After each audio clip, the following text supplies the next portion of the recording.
I'm here at the NEC show with Tim York and his amazing Morris Marina Mumford convertible. I'm on the Morris Marina Owners Club stand. You are, that's right, Richard, but it's Andy ITAL register. Don't forget that bit, please. Don't forget the ITAL register. We can't forget an ITAL. We love an ITAL.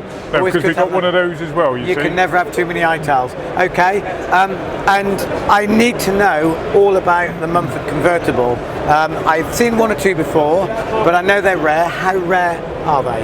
Okay, so the story with these is that Morris never produced one from the factory. It's not something Leyland entertained, but a lot of people will have heard of Crayford, who did a lot of conversions on mundane family cars. Not mundane, everyday family cars. Every day, yeah. So Crayford thought, well, we can get in on the action here, and they actually produced two prototypes that they presented to the Leyland board, who said, yeah, that looks nice, but no thank you from a production point of view. As a note, both of those cars still exist. The club members got them. They're in a very dilapidated state, but we have got them and we know that they're the real deal. Do you think they'll ever return to the road? Or are they too far gone? We're hoping that maybe one day the oldest one will, out of the two. One is slightly better than the other. Mumford had these prototypes, Crayford had these prototypes. What we're going to do with that?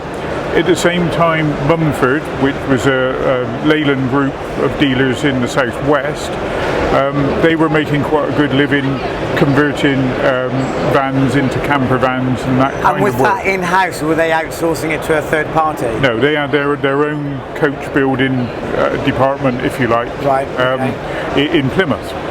So there was some sort of discussion between them and Crayford that took place. The upshot being that Crayford sold the design and the manufacturing rights to Mumford. So it became a officially endorsed factory model that was available. So what would happen is you would go to your British Leyland dealer, which in the case of this particular car, a chap called Valentine Webber did. He went to his Leyland dealer in Reading, and we know this because we've got the evidence of it. Ordered a 1.8 TC. You could have had a 1300, a normal 1800, or a TC. And this is an 1800 TC? That's right. So this is top of the range? Yeah, so, which, because you were going to that sort of time in trouble, our understanding is that most of them that were done were 1.8 TCs. So he went along, decided between him and Mrs. Webber that, we'll have the aconite purple, and she liked the ginger velour, so that's what they selected. And the coupe was duly delivered to that dealer.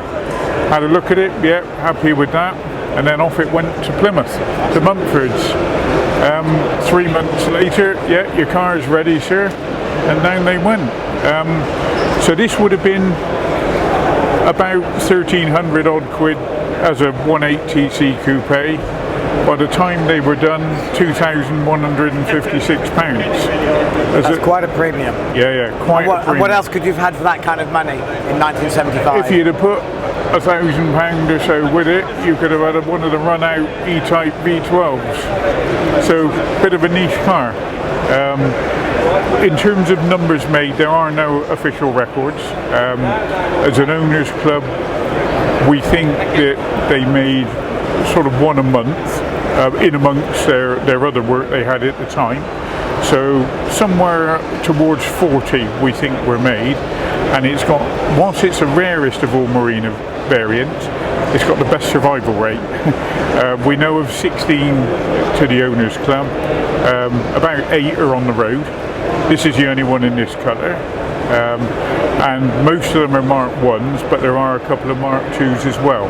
What year did the Mark 2 come out? The Marina was 71 to 80? Yeah. And the coupe was available for those whole 9 years?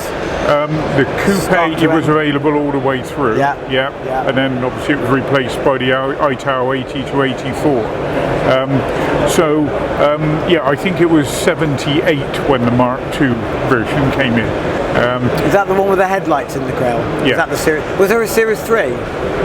No. Just a Series 1, Series 2? Yeah. 1 and 2, and then the ITAL. You get the annual facelift activity that would go on, but only two sort of distinct ones really. And then again, our understanding is that by the early 80s, Mumford's work had dried up in terms of coach-built campers and that, because manufacturers were doing them in-house basically for themselves. From that point onwards, that side of their business died. And so what was involved in turning a coupe into a cabriolet? so it's quite an involved process. So one thing to be aware of is that with the shell of the car, so unlike say Ford with the Capri or Opel with the Manta, where when they produced their coupes it was longer doors than their normal 2 or 4 door saloons, Leyland weren't having any of that. So the standard coupe was the normal 4 door saloon sized door.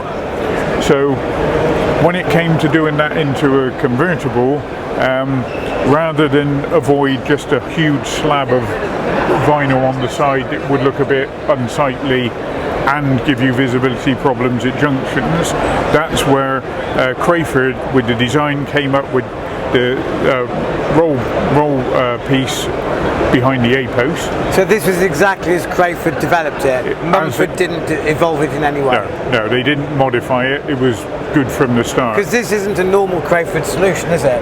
Did they do that on any other conversion that you know of?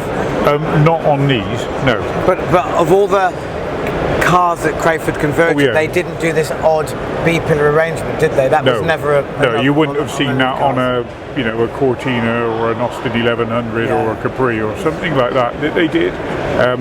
So it was quite an involved solution, but it gives some really good rigidity to the car. There's very little scuttle shake.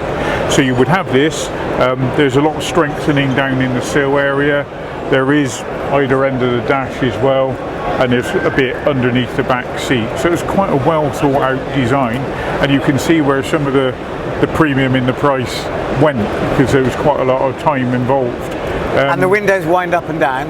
Yeah, not fixed? The windows are, so from here backwards the glass is bespoke to the conversion. So in the top here, in the sides, and this here, both of these wind, and they are curved glass as well. So I just got to make sure we don't break them, because auto glass wouldn't be able to help me there. Quite an involved process really, and quite a sort of sophisticated hood frame arrangement. It's quite a nice fit. It's not like a, I don't know, I've got a. Did it seal pretty well? Yeah. There's some. At home I've got a Morris Marina convertible. It's a lovely, charming little car, but you go along in that and the hood's flapping away a bit. Whereas with this, it's really good. It's not that far from a closed coupe experience really. So pretty good. Yeah. What about in terms of refinement? Presumably it's quite noisy with the roof up. A little bit boomy if you like, but on a nice day with the hood not like down. a modern multi-layer hood. No. Okay. I've only ever seen one of these before, and I know from being at the show you've had a lot of interest with people never having seen them before, not realising it ever existed. Yeah. So presumably you get a really strong reaction to it. We do.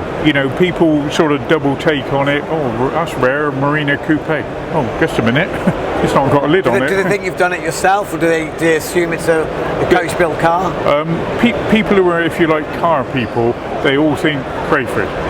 Yes. Yeah. And then we have the chat of, they designed it, but actually it was Mumford. And when we've been to some shows in the southwest, like Powderham Castle, we've met a couple of ex-Mumford employees there. We worked on these, mate, kind of thing. And they will have a look at, say, the top of the windscreen area. I'll be able to tell if it's one of mine, because I did this, and my mate Jeff, we used to do it in this kind of way, and it's quite interesting, really. And have they been able to shed light on production numbers or anything like that? They can't say, oh, it's that number, because there are no records, but our sort of guesstimate of around the sort of 36 to 40-ish is they think, yeah, you're not far off there, mate, we'd only do one a month, we only did it for 3 or 4 years, kind of thing. So that sort of number stacks up. Yeah. One of the things we have been told by one of them is that along the factory wall, that's where we pinned up the drawings from the design, and some of it we just chalked on the wall. So, while you're doing it, if you need to refer to something, it's on the wall, and that's your lot, kind of thing. So, yeah. Excellent. Okay. Yeah. Bearing in mind there's only 8 left on the road, are they all in the UK?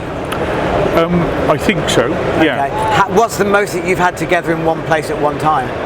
So I personally have only ever seen the one that I own, but I do know from fellow club members that they've had like maybe about 4, 5 together at 1 or 2 of the national rallies. Right. A little while back.